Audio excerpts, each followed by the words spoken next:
Today we're discussing The Diaries by William Allingham.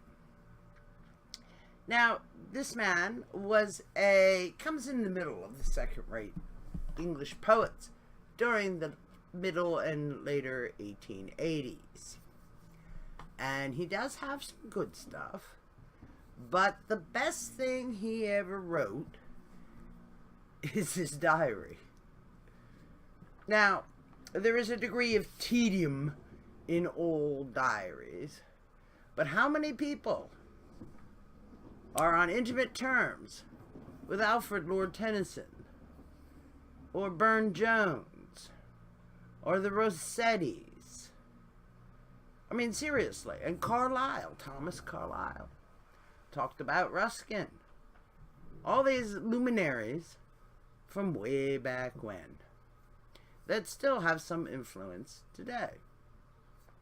Their thoughts on Shakespeare, their thoughts on divinity, their love of nature, and so forth.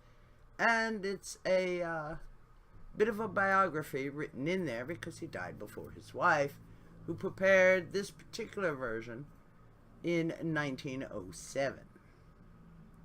So it is a very interesting thing, and he describes people. In this particular edition had studio portraits of the various luminaries with whom he was associated. He edited his own magazine that he used to publish in at one point until it shut down. And what really interested me was seeing how often he moved. They spent their summers in this house, or they moved to this cottage, or they went and lived in London. One thing they never really did, though, is ever go back to Ireland, from whence he came. He was a Protestant, and that might have been why he decided not to go back, because at this period there was a lot of difficulty going on in Ireland. So, I mean, one can't really blame him. He married late in life, but then he had tons of children.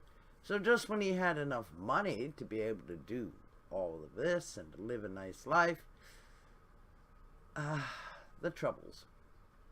So they talk about politics of the day, the Crimea, the whole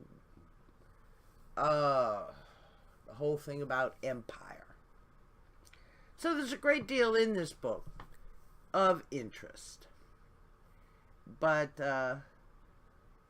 imagine having a book this slow, because it does take some time to get through it. Oh my. And they're always going for walks everywhere. My word. Tons of walking. No wonder they never got fat. Good heavens to Betsy. I mean, some of them did, but the way Allingham was always walking hither, thither, and yon. Ridiculous.